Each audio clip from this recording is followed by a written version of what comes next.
When news broke out about the DPWH's plan to rehabilitate the entire stretch of EDSA this year, it instantly became a hot topic. Many questions abound. How will this be done? Will traffic get worse? How will public transport on EDSA handle the possible influx of commuters? These are just some of the questions an anxious public is asking at the moment. And so far, the Transportation Department is already looking at ways to improve the MRT3 and the EDSA busway operations to help affected commuters. Joining us tonight to help answer the pressing questions about the planned EDSA rehab, we have on the big story tonight DPWH NCR Director Lori Malaluan. Good evening, Director Lori, and thank you so much for joining us tonight.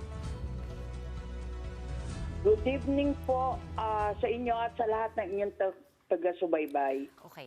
Director Lori, ganito, no?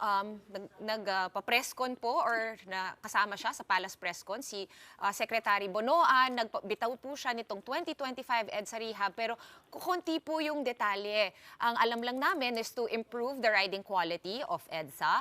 As per the President, ang hirap daw magbasa ng text message dahil kumakalampag ang mga kotse habang dumadaan sa EDSA. Can you give us a background on this project? Bago lang ba ito or matagal na ba siyang pinagpaplanuhan?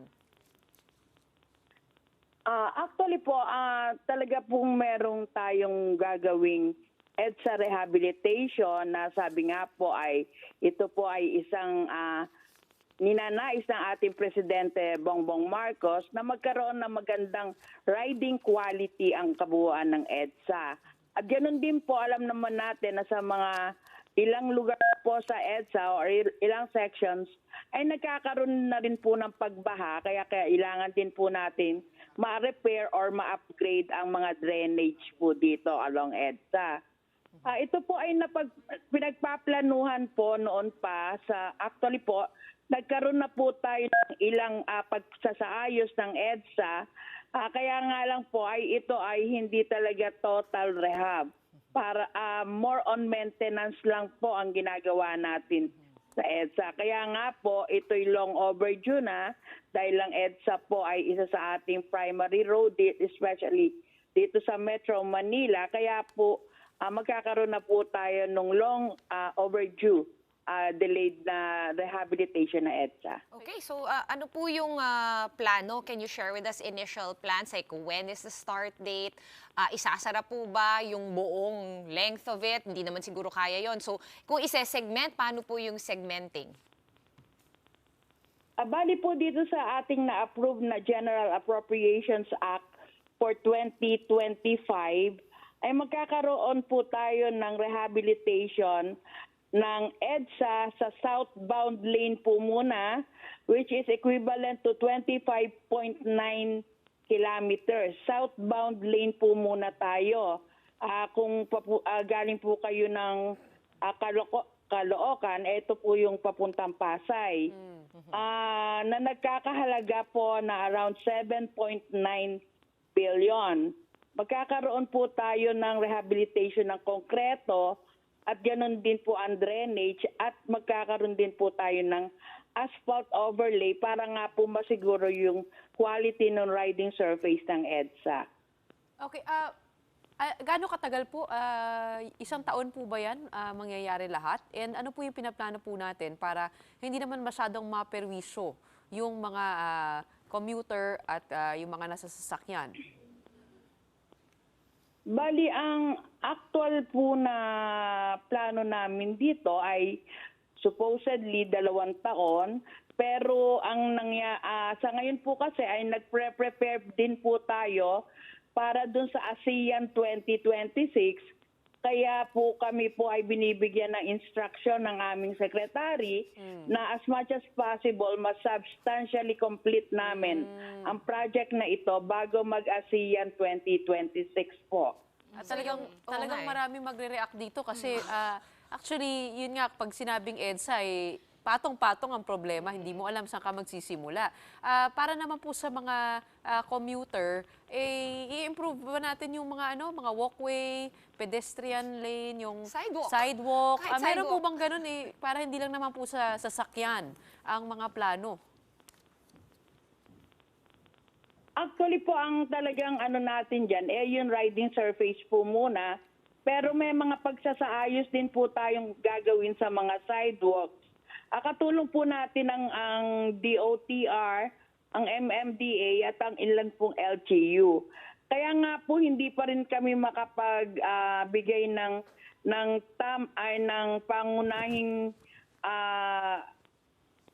pangunahing panukala namin sa aming traffic management na gagawin dahil po ito po ay pag-uusapan pa po namin ng MMDA at ang mga LGUs po na nasasakupan. Sila po kasi ang prime lead po natin pagdating sa traffic management po. Ilalahad namin ang aming pong proposals sa kanila at kung mag-a-agree po sila, ay yun po ang ating gagawin dito sa Kabuuan na EDSA. Iniasahan po namin na hindi naman po ganun kalaki ang impact nitong ating mga proyekto sa traffic po. Aayusin po natin ito. Ma'am, clarify ko lang po. Mag-uumpisa po ang rehabilitation work sa southbound lane. Is that the whole stretch? Caloocan hanggang Pasay po. Ano po mangyayari para sa mga pupunta nga po ng south? Magiging two-way po ba ang northbound stretch during this period? Bali, hindi naman po. Ang ano po natin kasi ay by phase po ito. Uunahin po natin itong one lane sa papuntang southbound po. Yung outer lane po, yung malapit sa sidewalk, dahil nga ayusin din natin ang drainage. Ito po muna ang una nating isasara kung papayag po ang MMDA at ang LGU. At by phase po ang gagawin natin para po hindi naman talaga maapektuhan ng ating traffic. Hindi po natin isasara totally ang southbound po. Tapos doon po sa kabila naman, sa northbound lane, ano naman po ang timeline para doon? Dagdag ko lang, no, Gretch, kasi nga nabanggit nyo, Director Lori, na 2 years tong project. So 1 year para sa southbound, 1 year para sa northbound. Ganun po ba? Kasi parang magkaiba yung, kumbaga may budget allocation, nabanggit nyo 7.9 billion, para pa lang yun sa southbound. Correct? Sa southbound pa lang po yun for 2025 at inaasahan po natin na hanggang 2026, 2027 ay pati po ang northbound lane ay kasama ng matatapos. Siguro matanong lang po namin, ito po ba ay para primary sa paghahanda para sa ASEAN 2026? Kasi kung titignan mo po ay marami pa pong ibang pwedeng gawin, no? Pag if you're talking about infrastructure, sabi nga namin we can put the money and give more options for people to ply other roads at hindi lang po sa EDSA. Ito po ba ay talagang paghahanda para sa ASEAN 2026?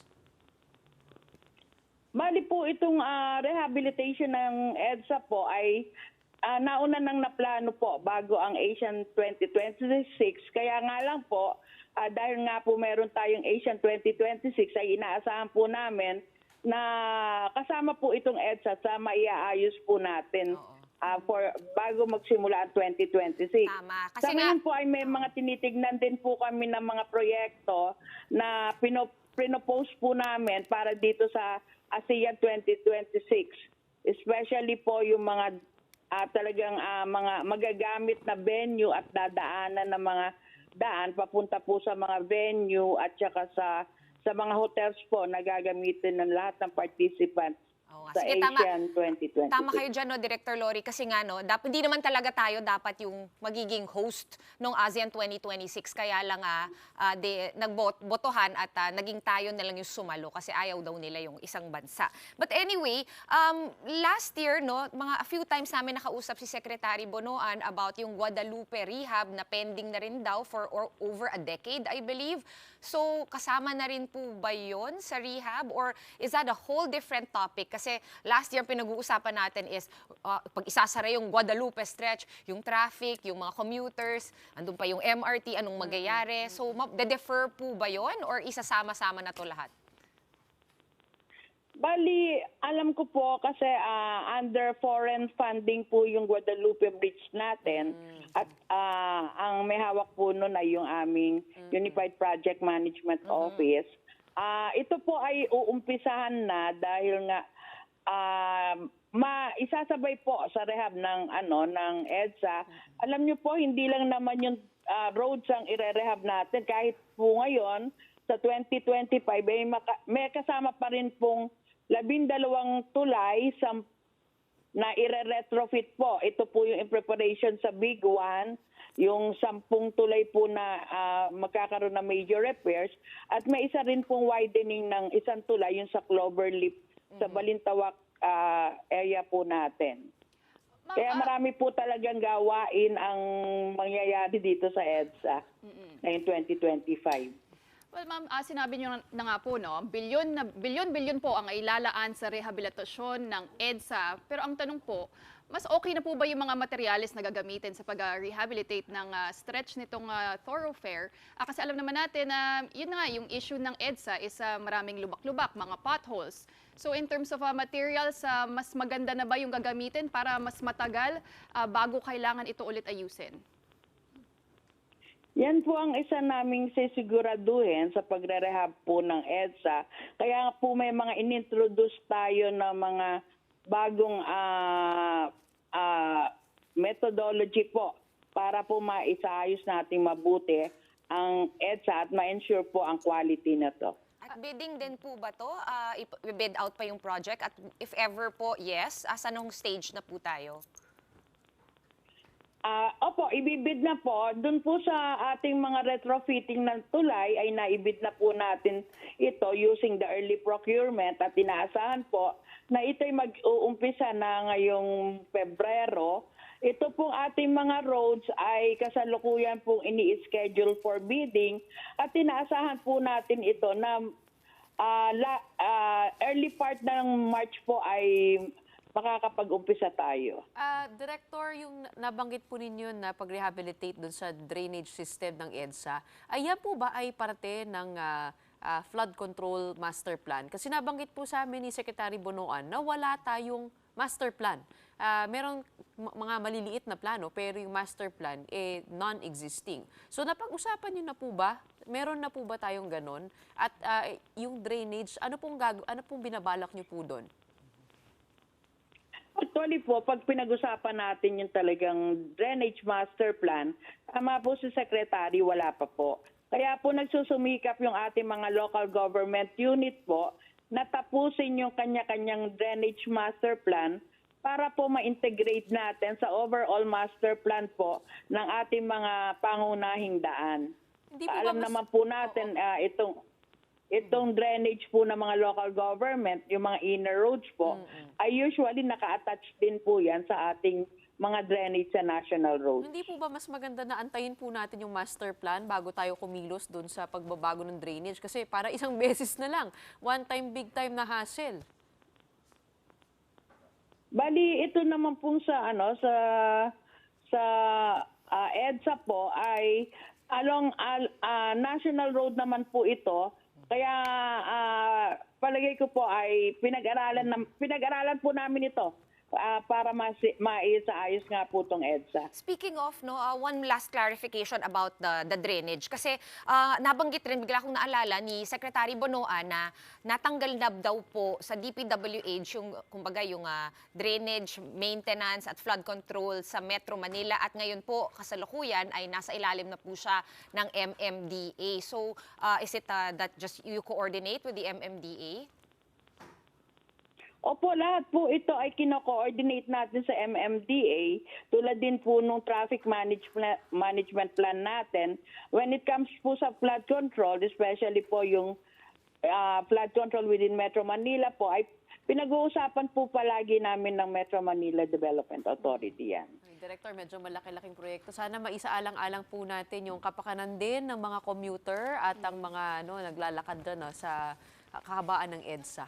Ma'am, tanungin ko lang din po kung may study na pong ginawa dun sa oras na madadagdag sa travel time ng mga commuter at mga motorista. Kasi actually, noong 2023, tayo po nanguna dun sa metro areas with the worst traffic. Nakalagay po dun sa Metro Manila, for every 10 kilometers ay 25 minutes and 30 seconds ang sinaspend ng bawat Pilipino. So, paano po ba yan? Gaano po kadami yung oras na madadagdag sa travel time po ng mga Pinoy?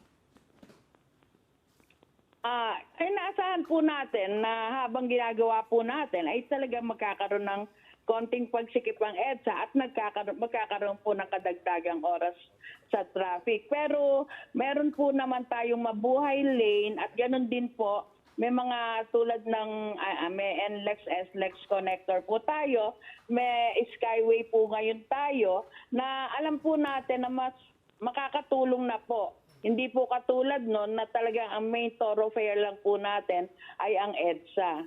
Pero mahal yung bayad sa toll, Direk Glory. Kawawa naman po yung kailangan mag-shell out ng more for that. Opo, may mga naman tayo, may mga mabuhay lane na sisiguraduhin naman po namin na wala mga obstruction upang po makatulong sa ating traffic.